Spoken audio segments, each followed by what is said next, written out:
It's working. Great. Okay. All right. So thank you for, It is coming up though that it's been recording for an hour and 10 minutes. So you'll probably just have to tell people to watch up to a certain point or edit it. well, Julia's good at editing. But it just on my screen, it says that it's been recording for like an hour and 10 minutes. Interesting. It might be the meeting length, but I'm not sure. We'll figure it out. It's okay.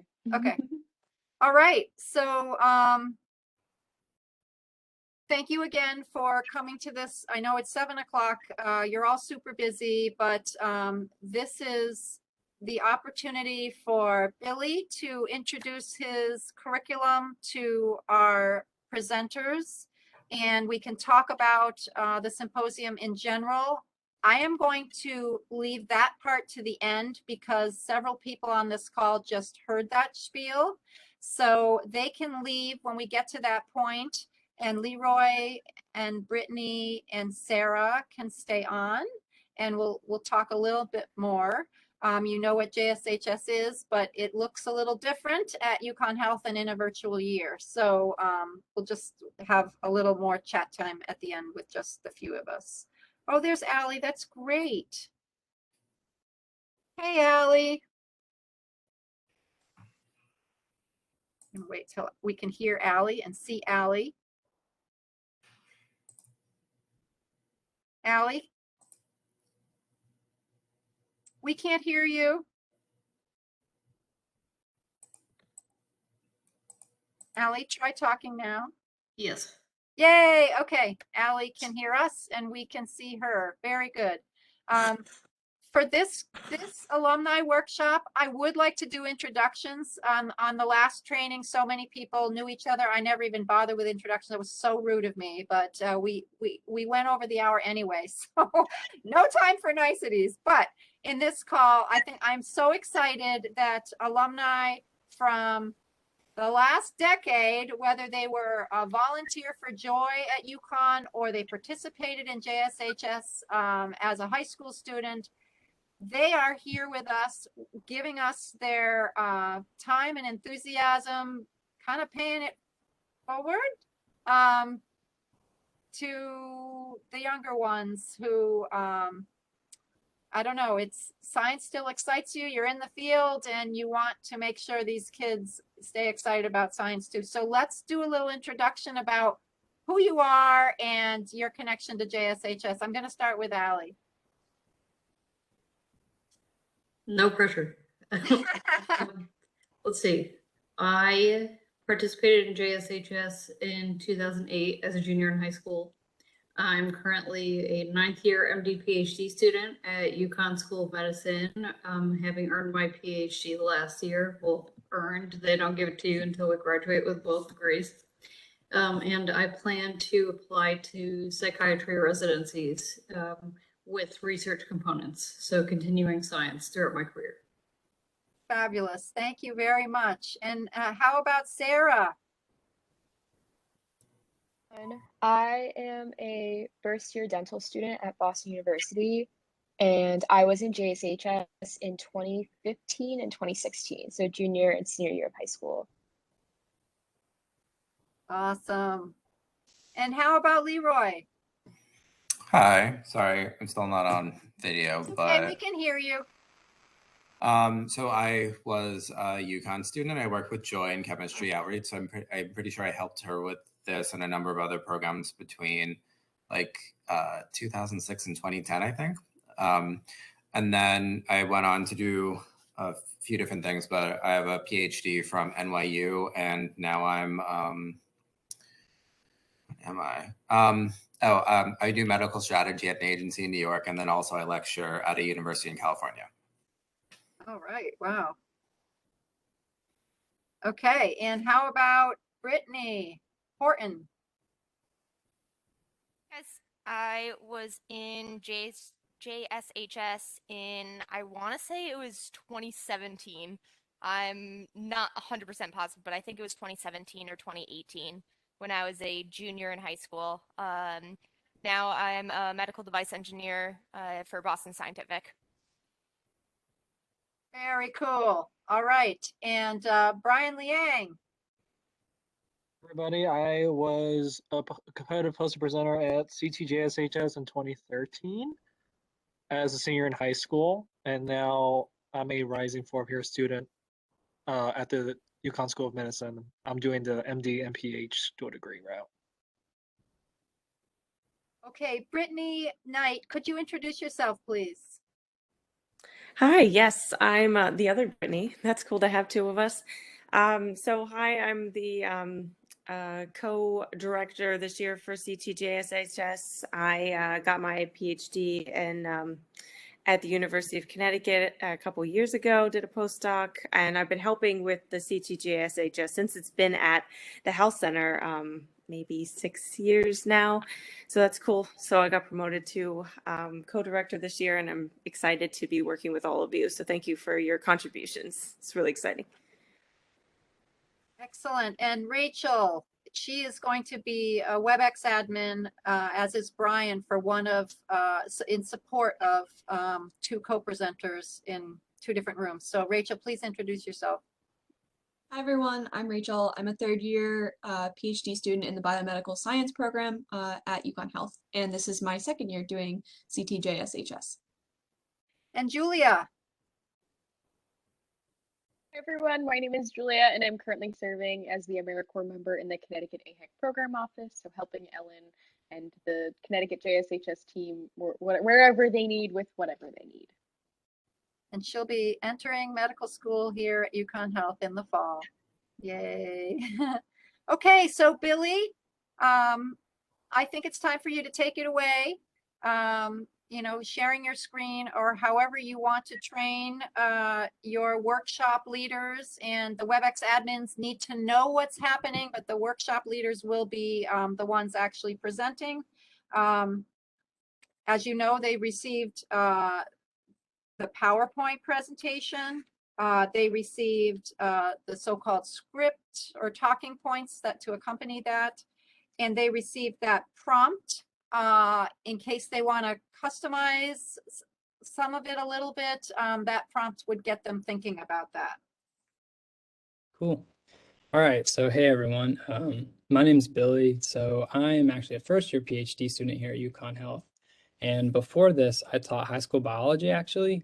And so I was looking for volunteer opportunities, and I reached out. And so that's how I've kind of ended up in this role. But hopefully what I've made is like simple enough that you'll have fun implementing it, but it's not so simple that the students won't feel like they're getting something out of it. So that was kind of the goal. And since you guys all bring such diverse backgrounds and experience and, you know, expertise, I try to do it in a way that everyone's, you know, background can kind of show through in a way. So you'll see what I mean by that, but hopefully it'll be good. So I'm going to share my screen. And first thing I want to look at is actually the script. So I think you guys all got this. And so this here is, like Ellen said, it's a script essentially just to kind of provide some talking points for each slide so that in the event after this training that you don't feel super confident in like what you're supposed to say at each slide, you'll have something to reference. But before we actually get into the curriculum and whatnot, I kind of wanted to give a brief explanation of why it's designed the way it is so that you can kind of understand the thought process behind each component. So it was designed using the 5E lesson plan format, which is what I used when I taught high school biology. And the reason I use this is because it's more inquiry-based rather than just lecture-based. And I think it keeps things a little bit more interesting and fun and engaging. So the 5Es are engage, explore, explain, and then you would expand and then evaluate. And since this is like a shorter 20-minute session, 25-minute session, we're not going to have time to actually do the expand and evaluate, but that's okay because the first 3 E's are going to provide a worthwhile activity, I think. And so the engage portion is the first part.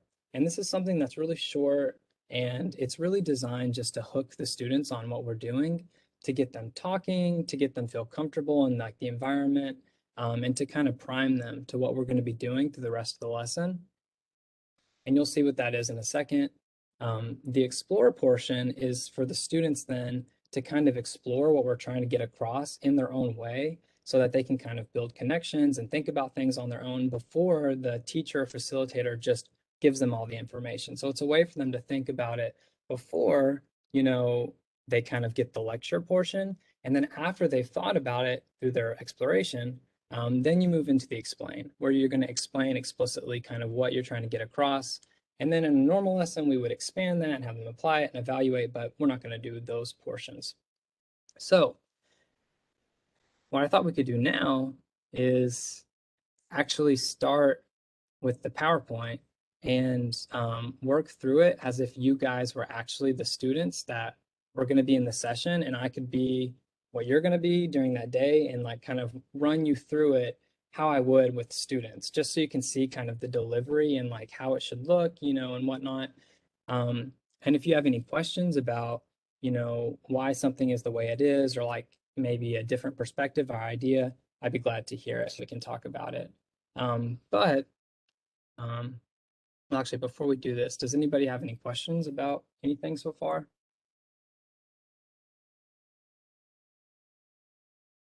Okay, cool. I'd So just like to say if there's anything incorrect about you, your credentials or whatever, let me know and I'll tweak that slide. You can email me afterwards. You can look at it and email me. Okay, thanks, Billy. Yeah, of course. Okay, yeah. So this first slide is an opportunity for you to kind of give an introduction to the students because, who you are and what you do and your background is really important and valuable. And I think the students to see that you've done this before and then you have some established role now, it's probably going to be really important for them to see. So just a quick moment to, introduce yourself. But we can't spend too much time on this because, as you know, the sessions are pretty short and we have a whole activity plan. So, who you are, when you participated, what you do now, something like that, like you've just done a little while ago. And then you'll launch into the activity where you'll say, so now today we're going to do an activity to see how observant you are. I'm going to make this big. Okay, so does everybody have, or do you guys have like a piece of scratch paper, or maybe you have like your notes on your phone you could type on or something?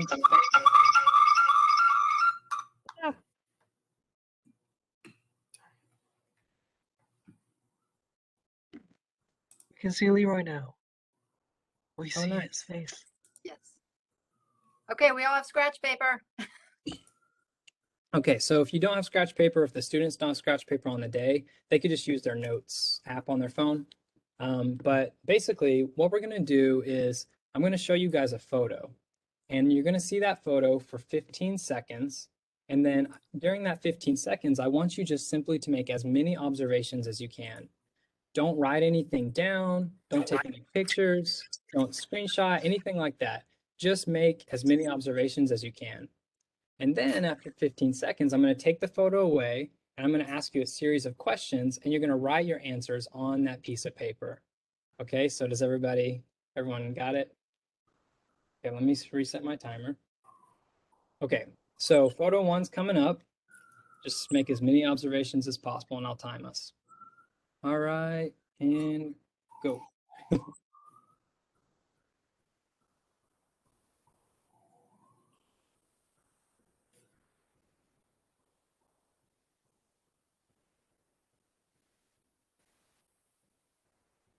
All right, stop. And now for some questions. So just do your best on these. I mean, there's honestly no pressure. If you get them right, awesome. If you don't, it's totally fine. So just write the answers on your piece of paper. So there's a truck driving down the road. What color is it?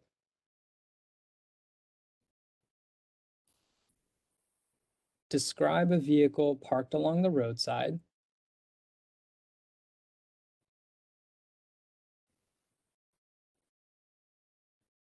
Are there any pedestrians walking in the scene?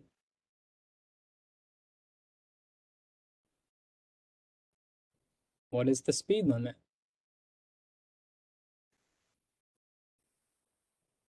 And then finally, what does the blue sign say? Okay, does anybody need more time or do you have them? Okay, cool.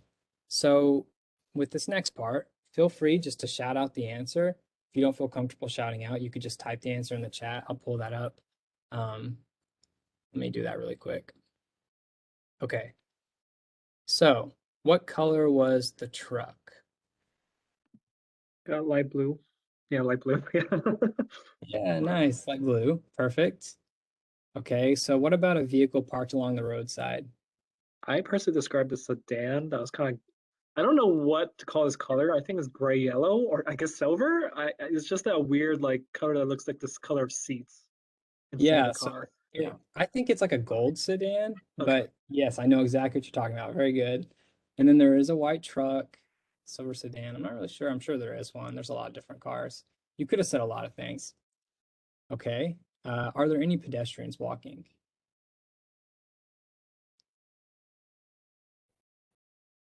Not that we can see, right?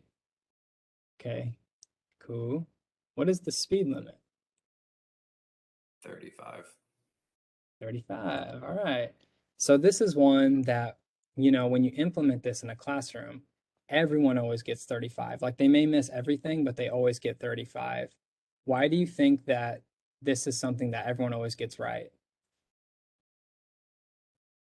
The position in the picture. True. So the position, it's like right there in the center. And so you just kind of look at it. There's also another reason I think, personally. I personally always panic if I don't know the speed limit of a street. Yes, exactly. We're kind of like conditioned to check out speed limit signs, right? Like that's an observation we're trained to make and then to remember when we make it. Because there's so much stuff happening in a given environment, you're obviously not going to memorize every little thing you're seeing. You tune a lot of it out. But speed limit signs, you want to know what they are and you make note of it, right? Okay, finally, oh, and also bold text, that's true. Signs are made that way, so we see them really well. Okay, so what does the blue sign say? I personally couldn't read it. Okay. Okay, yeah, you guys are doing very well. Okay, so it says yard sale, and there is some other text underneath that's hard to see. Um, but this is one that typically a lot of students will miss. And I think that it's important to point out that, like, why do you think we miss this? Why is it hard?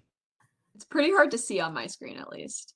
Oh yeah. Yeah, Thank I you. saw the blue sign, but I could not make out what it said. Yeah. I have no idea. Definitely. So resolution is a huge issue. And then you can imagine if you're in a classroom doing this like in person and you're sitting in the very back row, trying to see that little tiny yard sale sign is just impossible, right? So what usually happens in a classroom is the students in the front will be like, yard sale. The students in the back will be like, I have no idea. And so that just goes to show that when we're making observations, sometimes we're limited just by what our human senses can do, right? Our eyes can only see so far and we can only make out, certain resolutions. So we're limited by our senses themselves, right? When we're trying to make observations. Okay, you guys rocked that. Okay, so photo 2. We're doing it again. Same situation, no pictures or anything. You got 15 seconds. Ready, go.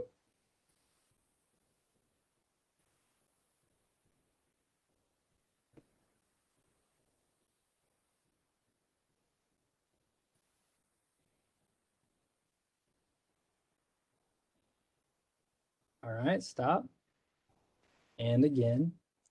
So how many taxis are in the photo?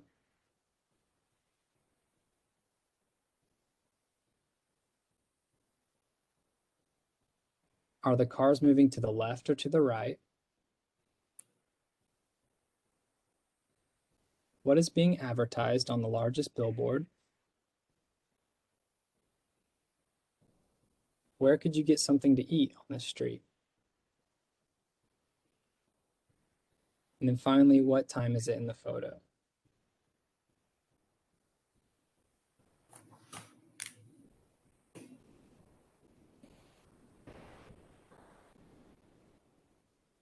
Okay. Does anybody need more time? Okay, let's talk about it. So again, just shout out or write in the chat. Let me move it back over. So how many taxis?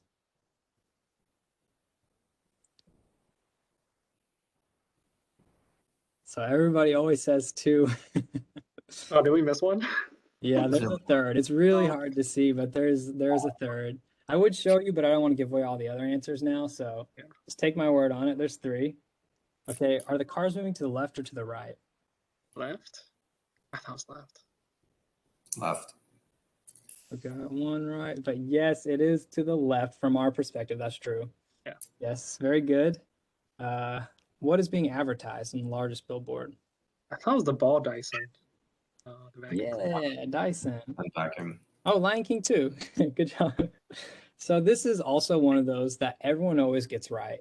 And, again, I think there's a reason we always get it right, and that's because advertisements are designed very intentionally, right? They want us to see it. They want it to be bold so it catches our eye, that we remember it. Same kind of thing like the speed limit. It's an observation we always make. Okay, where could you get something to eat? So I saw a Subway and then McDonald's. Okay, very good. Oh, I think Champs in this context is a clothing store, but I'm not sure. I could be wrong. It's a clothing store. Okay. Okay, sweet. So Rachel saw McDonald's. Okay, so in this instance, McDonald's or the brewery is the right answer. And Subway, which always gets said every single time, is not actually a right answer. So why is this not an answer? Oh my gosh, it's a regular Subway. Oh. Yes, exactly. So this is something that happens every single time. And this is a really good example of how our prior experiences really influence the observations we make, right? So let's say you're someone who has never seen the Subway in New York. You've only ever seen the sandwich shop. If I ask you that question and you see that at first glance, your brain is just going to tell you it's a Subway shop just instantly, because that's maybe what your prior experience is. But in this case, the Subway to someone in New York is a train, right? So that's just an example of how bias can creep in. And then finally, what time is it? Oh, whoa. Alex got 450. Oh my goodness. I can't believe you guys got that. Usually that is impossible, but yes, it's 450. It's in this tiny clock here. Oh, I didn't even see that. Caught it on second glance. Okay, I see. Oh, I see the third taxi now. Oh my gosh, that's annoying. Yeah, it's Ow. hidden back there. Okay, cool. So, this activity I think is really fun, and it leads us to understand that sometimes when we're trying to answer questions and we're just using our observational skills, we make mistakes, right? Whether it be because we're limited by our human senses, or it's because we're confounded by our own human bias. There's all kinds of reasons, but we usually make mistakes. And so this is typically where science becomes really useful, because you can imagine if you're trying to answer a complex question, we're already so biased with really simple questions, we need a process to make things a lot more objective. The only problem is, this is a rhetorical question, so you don't have to answer it, but I want you to think about, is all science always perfect, always objective? So that's kind of the rhetorical question that I'm going to ask you guys. So I'm going to move the chat so it's out of the way and all these pictures. So this is the process. This is the part in the activity where we would really love if you guys, as professionals or someone who's been through a scientific program or whatever, have some kind of example of a time when bias has crept into your process, into your research, into your work, something like that, so that you can read the scenario to the students and be like, because we're obviously trying to get at the idea that science is a really good mechanism to study and ask questions, but sometimes there's bias that can influence the results. And so if you guys have an example that we could insert here and you could read this scenario that you've actually lived through to your students, we think that would be really, really valuable. However, if you don't have a scenario, it's totally fine, because I know it's a lot of pressure and you guys are already doing so much as volunteers. Like, this is a lot. So we've got sample, scenarios. We got 1, 2, and 3 that we could just simply put in the presentation in that place if you don't have a scenario to give per se. And so for the purposes of this training, I'm just going to drag this scenario 1 there, and I'm going to act like that's the scenario you're going to do.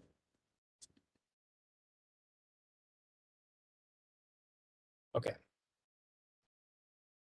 So we've left off asking this rhetorical question, is all science perfect? And so I'm going to read a scenario of example of time someone did science. So, got too many screens in my way. So you're a teacher and you're trying to understand if social media use decreases academic performance in high school students. You decide to set up a study where you're going to survey students in order to determine how many hours a day they spend on social media. You also want to pull students' grades in order to compare how student grades vary with social media use. Because it is difficult to get students to answer surveys, you decide to offer extra credit to students who fill out your survey. Upon hearing this, students get excited to participate, and you get 30 responses out of the 300 students that attend your school. You analyze your data, and you find that students with lower grades report high social media use. Okay, so this is our scenario. Before we start digging into this and like talking about whether or not your conclusions are right or wrong, just wanted to get some general impressions from you guys. So what are we thinking about this? Well, there's really obvious sample bias. So you're only getting a small percentage of the students and you're extrapolating to all of them based on that. And then the second thing is, I think this is a conceptual thing, but offering extra credit will pull in probably two different pools of students, the ones who are doing poorly and need extra credit, or the ones who are already doing well and are just grubbing for extra points because they think it'll get them into Harvard. Yes, exactly. Perfect. That is exactly right. And so I'm hoping that, this maybe is a little bit simple to us, but to high school students, I'm hoping that maybe it will make them think a little bit. If you think that this will be too simple for the high schoolers, like we could totally change it. But that is exactly what I wanted you to glean from this. So that's exactly right. So the next slide is, can we reasonably conclude that social media use decreases academic performance from this study? And what would you guys say the answer is?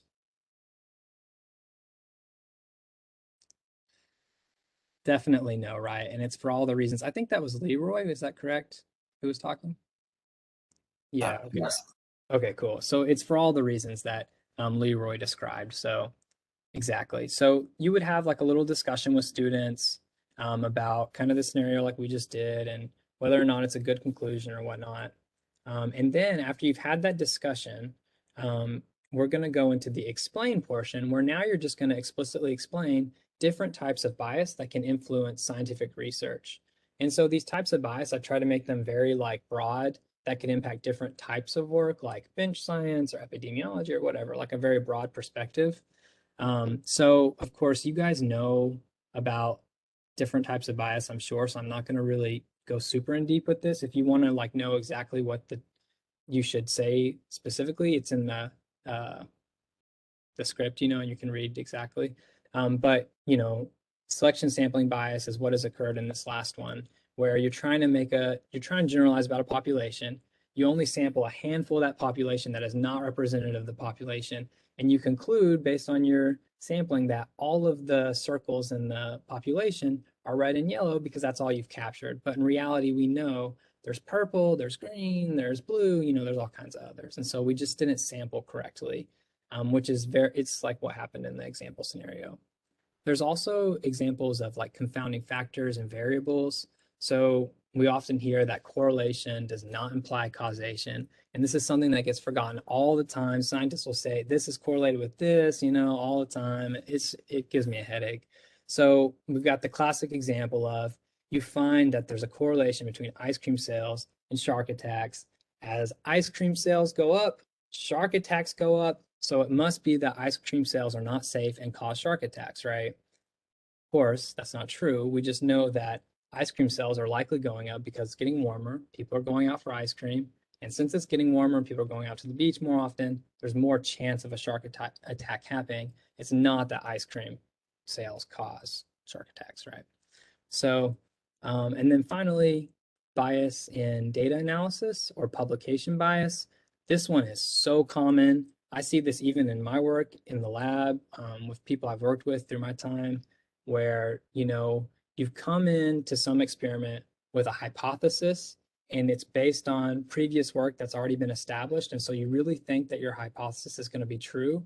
And so you start to do your experiment and you find data that's different from what you're expecting, and you just kind of run the experiment again, or you'll toss those samples because they're outliers or whatever, because either you're really pressured to publish or it doesn't fit what's known about something, which is obviously wrong, right? The data are what the data are, and we need to just accept them, but this often happens a lot. So you'll end with the students by just saying, you know, bias can slip into science at every single step.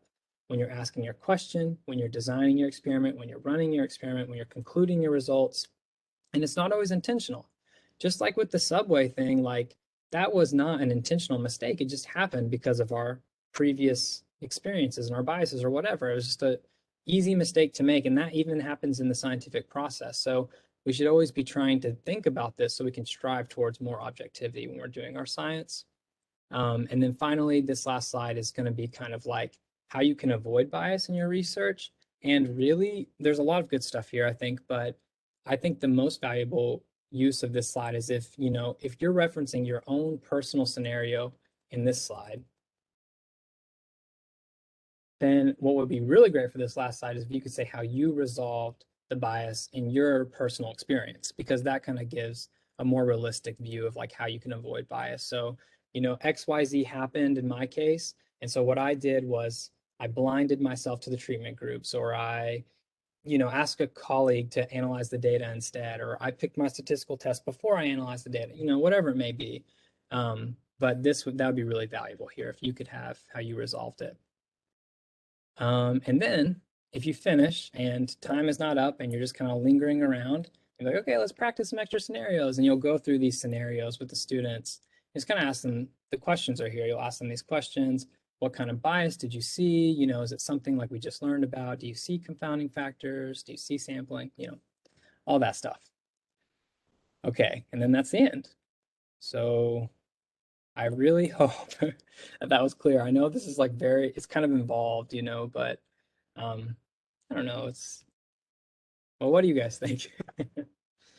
I think it was great. They're like, can I call you Billy or should I call you Mr. Huggins?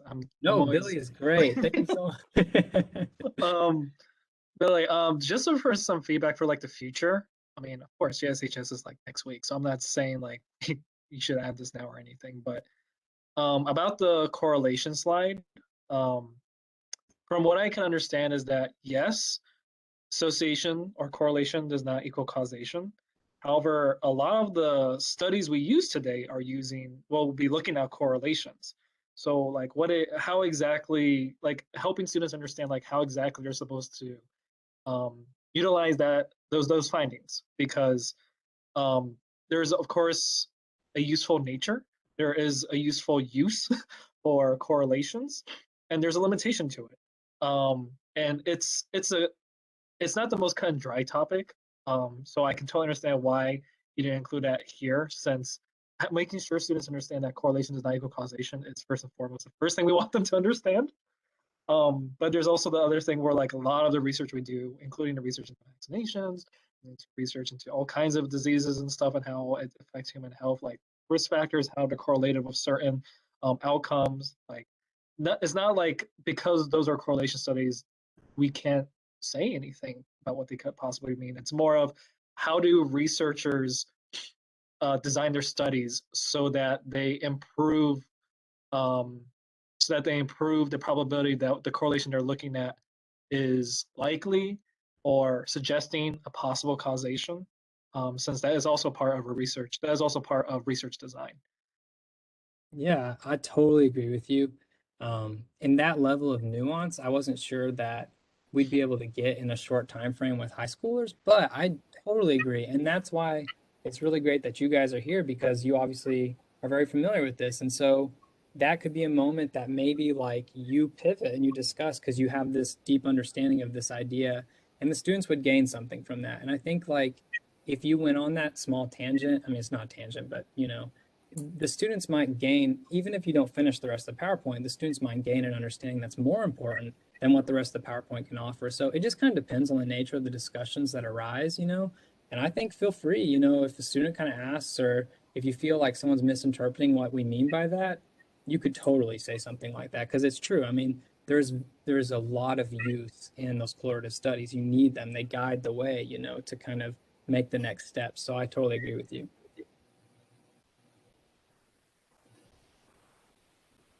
I want to mention that because there's a wide range of participant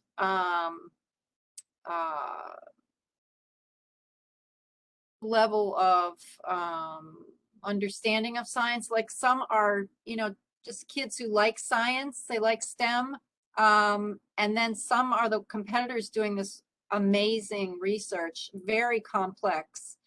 So asking Billy to come up with an activity that everybody could get something out of was challenging. I think you did a great job. And I do appreciate how Billy said, yes, that what Brian just said, if there's a teachable moment to go in another direction, that's absolutely appropriate. If there's time, please, that's what this is all about. There's hopefully going to be discussion, and it won't just be a delivery, but there'll be movement in the chat. People will raise interesting ideas like that.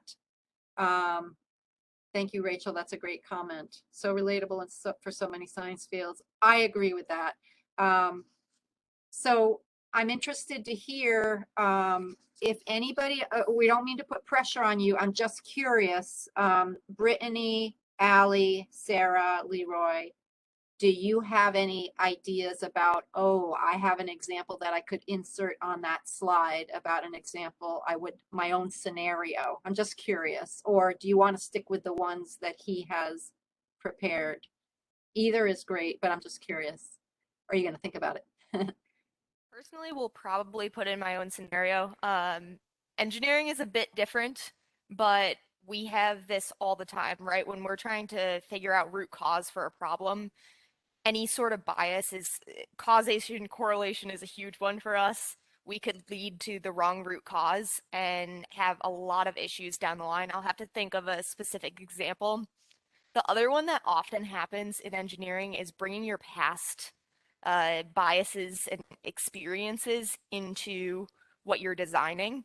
One thing that comes to mind immediately, and I probably won't use this, but I think it's an interesting one, is I was working on a medical device, and everyone was like, this is perfect, this is amazing. And I come in and it was a surgical device, and it was I needed to clamp something, and my hands didn't fit around the surgical device, and I couldn't clamp down on it. And the reason that had happened is it was a group of pretty big men who designed this device. And I came along and tried to use it. And because they hadn't thought about, hey, what if a female surgeon uses this who has smaller hands, or a smaller guy uses this who hasn't had the experiences I have and had the training that I have. And so that was a super interesting one, to bring your past experiences into certain designs and something that they could take on to their next project. So I'll probably think of a different one for that, just because this is more science-based and data-based. But I thought that was an interesting bias story. Mm-hmm. Wow, very interesting. That's great. That's what we're hoping for. You don't have to make your own scenario. He's worked hard. If you want to stay with one or more of the examples that he's prepared. Allie, any thoughts come to your mind?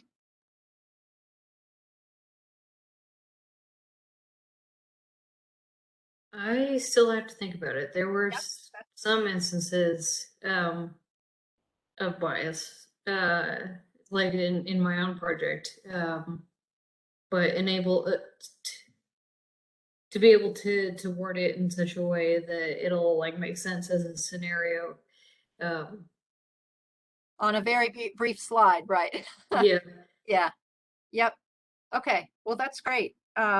Sarah or Leroy, any experiences that come to mind for you, or okay to stick with?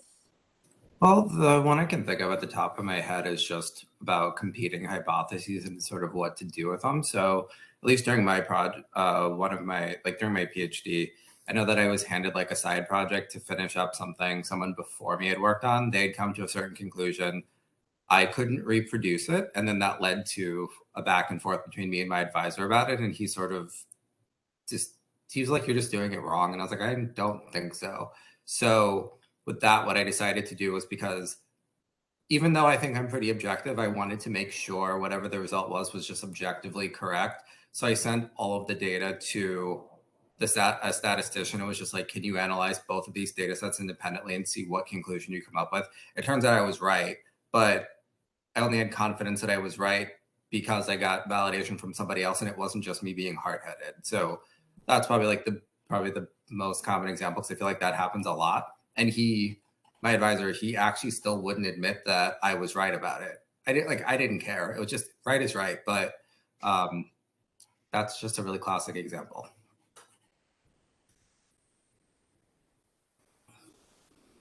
That's great. Yeah. Okay, and Rachel, oh, she's excited to be here. That's great. She's our WebEx admin and she thinks she landed in the right room. That's wonderful. Okay.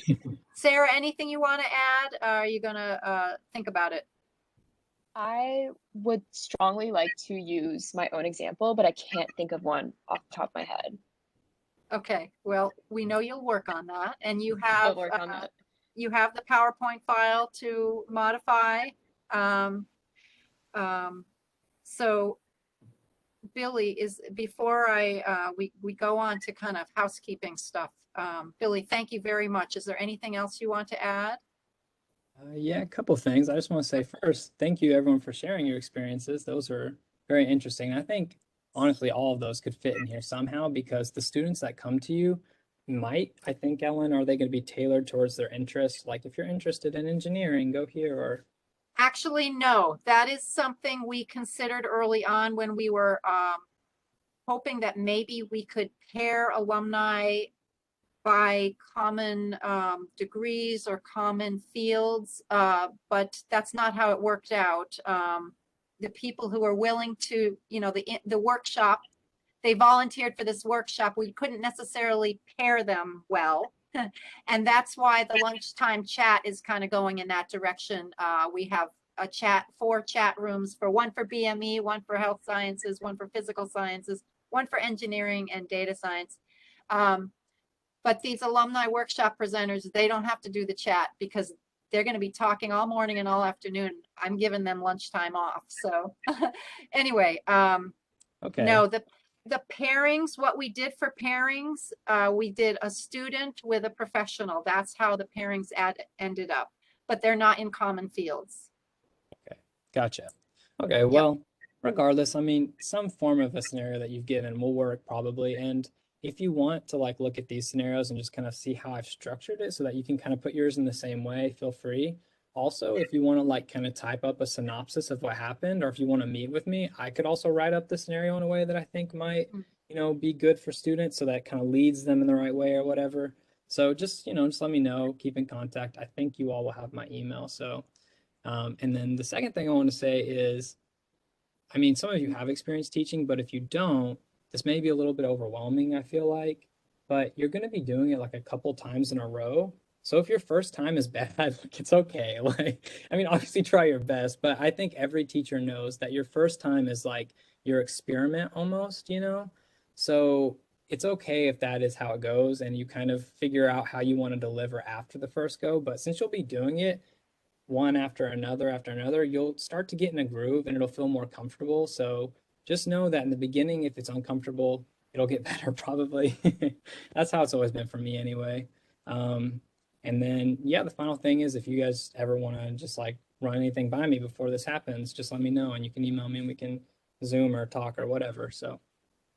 And Billy will be floating from workshop 1 to 2 to 3 and back all day. So he'll be popping in. And if if he feels like putting something into the chat will help boost something along, whether it's chat to everyone or just private chat to you, he may do that. But he's there to support you. If you want to get his attention, and you see he's in the room, ask him to stay or whatever, or chat with him. So I just want to talk about our pairings now. Thank you very much, Billy. And this is detailed in one of the emails I sent to you. This was the Monday at 2:09 p.m. email. Workshop room 1 is Brittany and Samuel. Now Samuel's not here, Brittany, but he did email me this morning saying he was willing to do this, but clearly he could not make the training. I'm having a little trouble getting in touch with him. So Rachel is going to be your WebEx admin. So Brittany, as it stands, if Samuel never comes around, I could try to grab another alumna who is not signed up for this to see if she'd be willing to co-lead with you, or if you feel comfortable. I wouldn't. Either way works. Yeah, okay. All right. Well, we're going to continue to feel that out because he said just this morning that he was willing to do it. So I hope I can get that resolved. We've recorded this, and he's a 4th-year medical student, so I know he's very busy, but we're going to connect and make it work. But so I'm encouraging those in the room. So Brittany, Samuel, and Rachel, your emails are in this, email addresses are in the email, to connect and say, okay, what's our plan? And then when I ask you to arrive at 9:15, we haven't talked about that yet, but the day of the symposium, 30 minutes was not enough last year for me to take attendance and make sure everybody was there. 9:15 is what we want to do. And then you can go into your breakout room and you can start practicing. You can reiterate who's going to be doing what, who's going to share the screen. If somebody's going to take one part of the activity and then the other person's going to take over with the rest, like how you want to do it. So Alumni Workshop 2, that is Allie and Selena, who's out of the country. She's returning on Friday. So she's going to be able to watch the training. Her WebEx admin is Megan, and Megan's going to be watching this as well. I'm going to schedule a check-in call for Samuel after he's seen the training, and Selena and Megan, just to make sure everybody has watched the training. Tell me what questions you have. Let's make sure you understand how this is going to roll out. And then Alumni Workshop Room 3 will be Sarah and Leroy, who are here tonight, and Brian here tonight. And so again, you know who you're paired with now. You can reach out to each other, or if you feel, do your practicing at home. And if you feel that arriving at 9:15 and going to your breakout room and practicing with each other there, you can skip the keynote, which is 10 to 10:30 if you want. We'd love to have you at the keynote, but if you feel like we need this time together, I'm going to stop my video for a sec because I seem to have frozen. Can you hear me? We can see Okay. and Hear hear. you, Yeah. hear you, I'm and see back. you. Okay, I'm back. All right. I think my son just got online for gaming. All right. So you will have that time is what I'm trying to say. I know this is a little awkward. People don't know each other, but I encourage you to reach out to each other, just say hi, or what your plan is, meeting at 9:15, getting to your breakout room together. And if you get it together by 10, come back for the keynote. Because it will be a fabulous keynote by a JSHS alum who is a MacArthur Genius Grant Award winner in marine acoustics. So, okay. I have, for people who didn't go to the WebEx admin training at 6 o'clock, that's Leroy, Billy, Allie, and Sarah, and Brittany.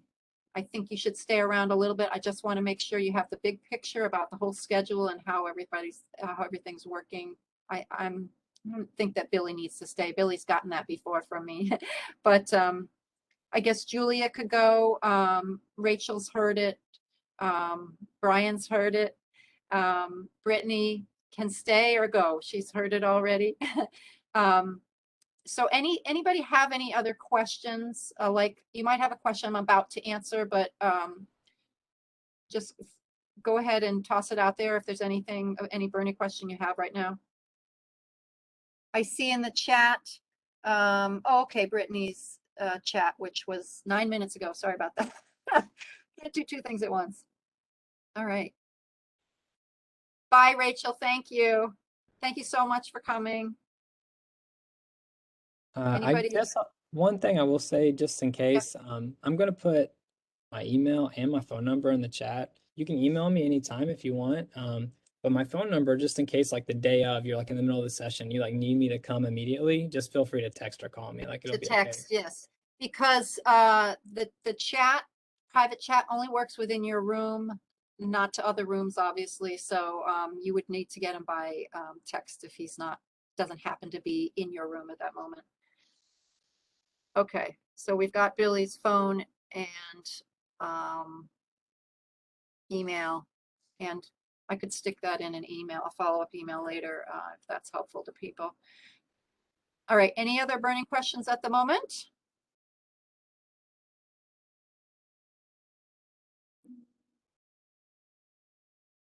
Okay, so I just want, I think that curriculum was great. I heard about your idea from the start, and it was nice to see it come to fruition and have you present it today. that's Thank you. great. Nice, nice. Okay, very good. Have a nice night. Bye, Julia. Okay, others just hang on for a moment. Okay, great. Billy, you've seen the layout of the symposium. You can stay, you can go, whatever you want to do. Okay, so folks, thanks again. This is a new thing we're trying to encourage alumni to stay with us, to be active with the symposium. You know, starting on a virtual year, it's great because you can all do it because it's WebEx. I don't know what happens when we come back in person. Alumni who are in Connecticut, obviously it'll work for them, but it won't work for others. But anyway, we're so pleased to have you doing this with us.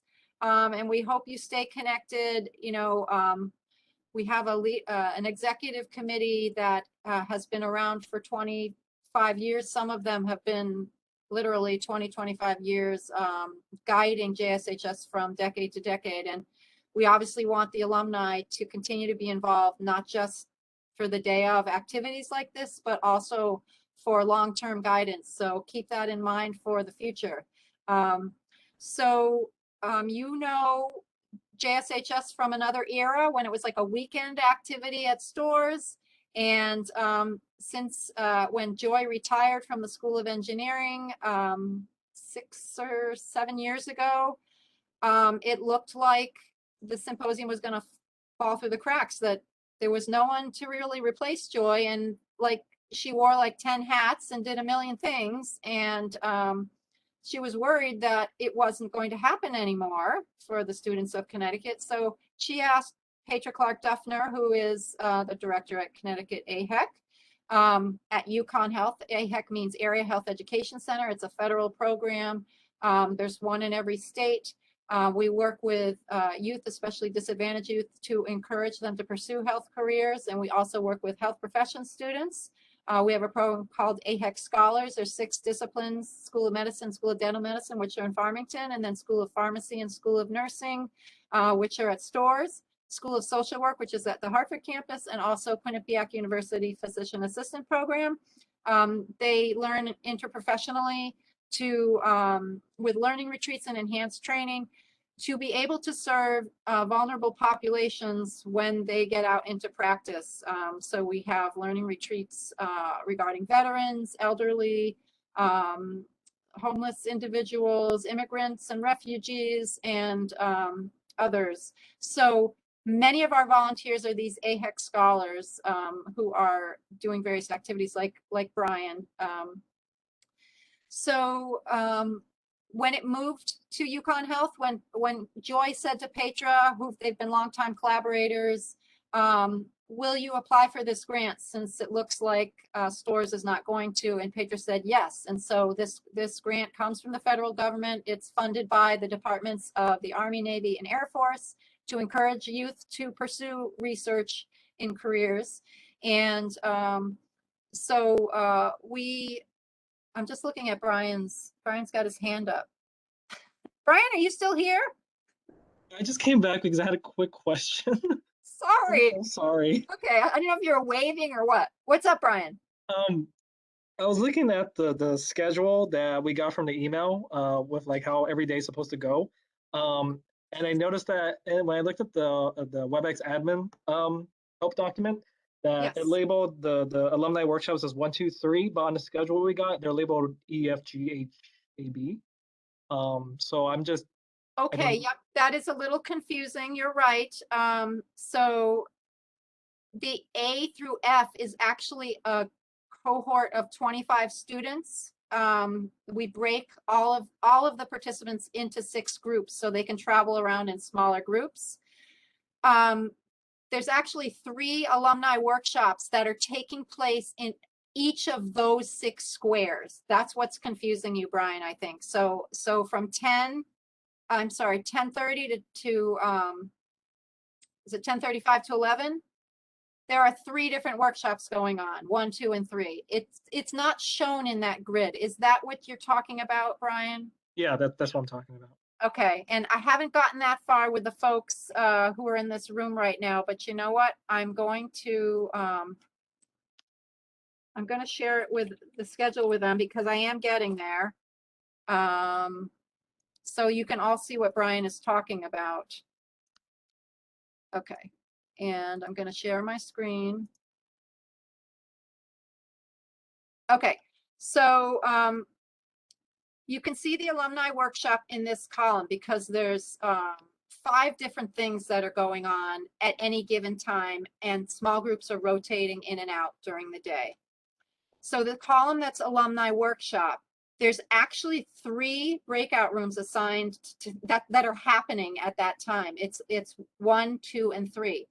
Every participant is getting an individual, a personalized schedule that says, say, during block 1, 10:35, you need to go to alumni workshop 1.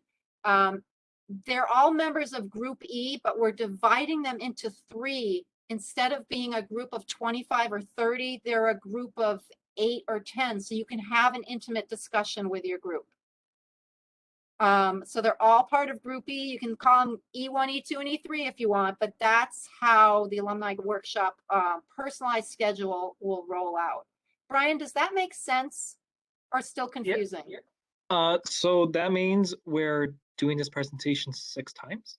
No, Okay. you are alumni workshop. Oh wait, did you say 6 times? Yeah. You are correct. Yes. Okay. Yes, that is correct. And the research panel does the same thing. They repeat their panel 6 times. The oral session and the poster session, that's different because you're going to have a different group of competitors who are assigned to that group present during that block. So Brittany and Connie have to moderate and WebEx admin that day, that whole day, but at least they get to see different people presenting. But you will be presenting the same curriculum over and over again for a total of 6 times, but to 6 different audiences. Everybody will always have a different audience, no matter if you're an oral session, research panel, but it is a lot more redundant for you folks, alumni workshop and the research panel, because and also the humanities activity, frankly, but the humanities activity is a double block activity, not a single block activity. So we group 2 groups together. That's 50 minutes instead of 25 minutes. Yours is 25 minutes. All the other sessions, people move after 25 minutes. Humanities, it's a pretty in-depth presentation, and then they have small group discussions. So we made it a 50-minute block. So they only repeat 3 times or do it 3 times across the whole day. You're doing it 6 times. Did I clarify? Yes. Okay, this makes a lot more sense now. Thank you so much. Okay. Oh, thank you. And I made this point at the end of the WebEx admin training that we did last hour, and I know we've gone over, I'm really sorry, that we got feedback from some volunteers last year that after lunch, People seem tired. They're repeating the fourth, the fifth time, the sixth time. People just ate, they're digesting, they've been sitting in their chair for a few hours now. So there's a definite phenomenon, this post-lunch slump thing. So you all, as presenters and the WebEx admin assigned to your room, you're going to work hard to keep the energy up, to, you know, generate that excitement, even though it's the fifth or sixth time that you're doing it. The WebEx admin is going to be helping by putting things in the chat, because the presenters are going to be involved with presenting. The WebEx admin might be changing slides, or however you do the division of labor, but you're going to try to keep the chat box engaging, so people are not just listening, they're seeing things rolling by, they're thinking other things, you know, based on the chat. So thank you for asking that question, Brian. It launched me into the end of my overview for the folks who didn't hear it during the first training. Sorry. No, that was great, Brian. Thank you. Okay, good. So I'm going to stop sharing just for a sec, and I can't remember exactly where we were talking about. You know, when it came to UConn Health, we went from a weekend to a 1 day, 10-hour, really long day. But the competition happens while people are kind of rolling in and out doing other things. People see some competition, then they go to humanities activity, they go on a lab tour, they see career panel. Can't do a lab tour virtually, can't have someone sitting in front of a computer for 10 hours virtually. So we made it shorter, 5 hours with an hour break for lunch. And judging is peeled off onto an earlier day. It's actually taking place on Sunday, the 27th, by invitation. There's one competitor in the room with the judges at a time by appointment. And so that schedule where you saw oral sessions and poster sessions, there's no competition going on. The pressure's kind of off in that way. They don't know who won yet, but they're just doing their presentation to all the viewers, the participants, their peers and teachers. So that's how this virtual day is different than when we do it in person at UConn Health, and the way we do it in person at UConn Health is actually different than you remember, because it's not a whole weekend thing. It's more manageable. 10-hour day is still a long day, but it's a lot of fun. You know, it's basically the biggest event that happens in the UConn Health building, because we have like 300 people there between volunteers and participants at a time. So that's, we max out the facilities. So that's the background about JSHS as it exists now. We have, it's a bit smaller virtually. People are kind of zoomed out, so we don't have as many observer non-competitors come as normal. We got about the same number as of competitors and exhibitors as in a in-person year. We just have some fewer observers. So right now we're looking at about 160 participants, grades 9 through 12, but not everybody has confirmed yet. I think that's going to go down to about 120 or 115, plus about 10 or so teachers. And about 50 volunteers will be there that day. As you can see, it takes a lot of people to make this happen, to have these intimate breakout rooms where we can actually have a discussion and students can say things and not get lost in the crowd. So I've given you a little background. Let me just share my screen once again and make sure that we're all clear on how you rotate in and out during the day.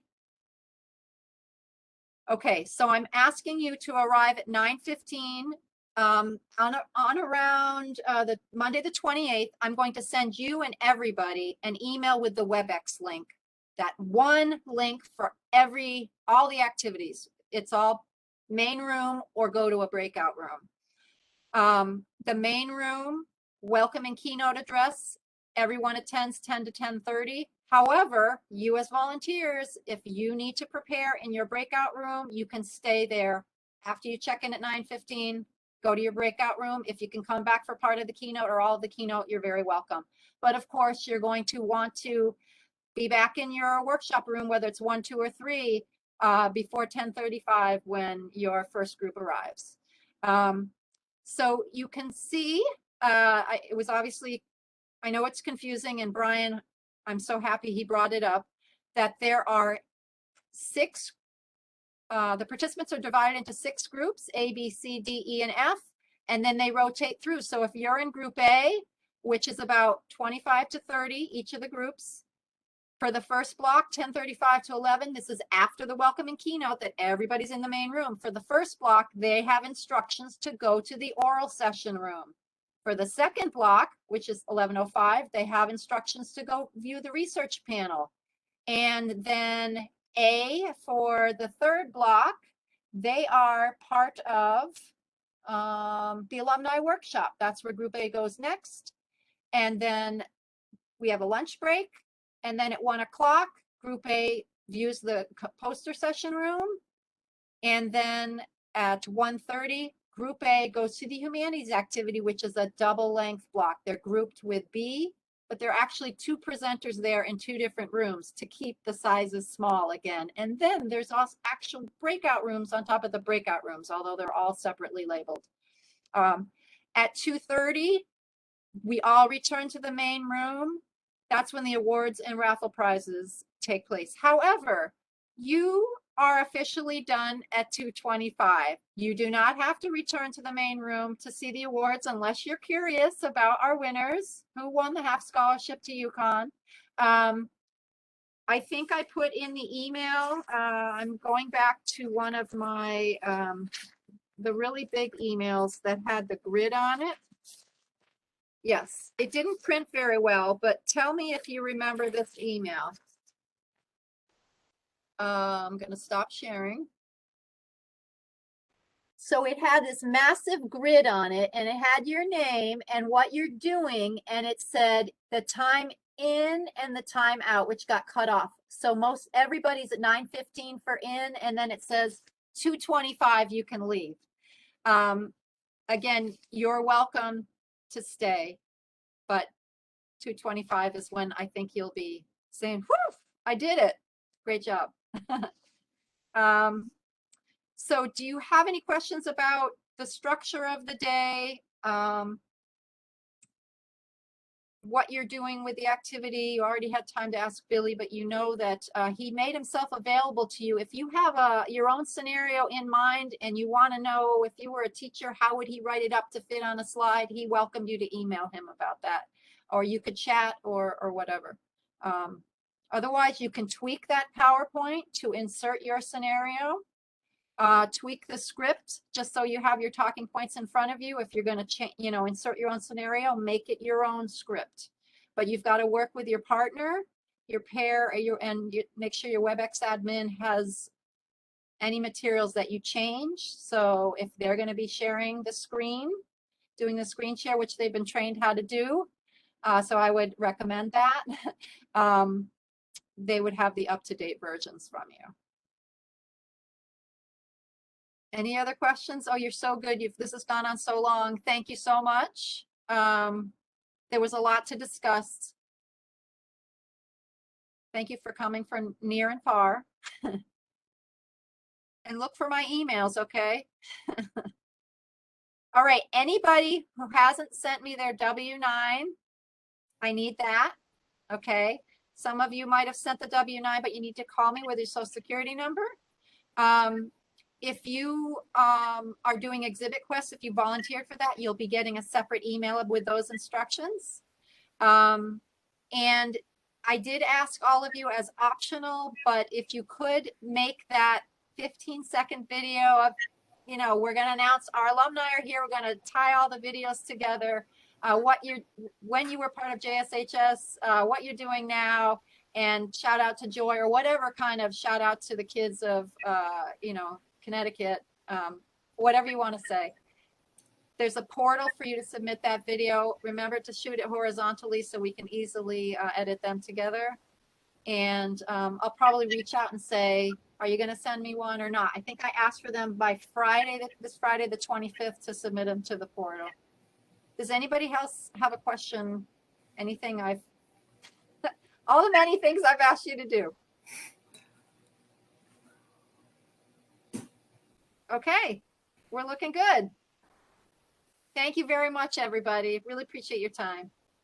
Have a good evening. See you on email. Bye. Bye.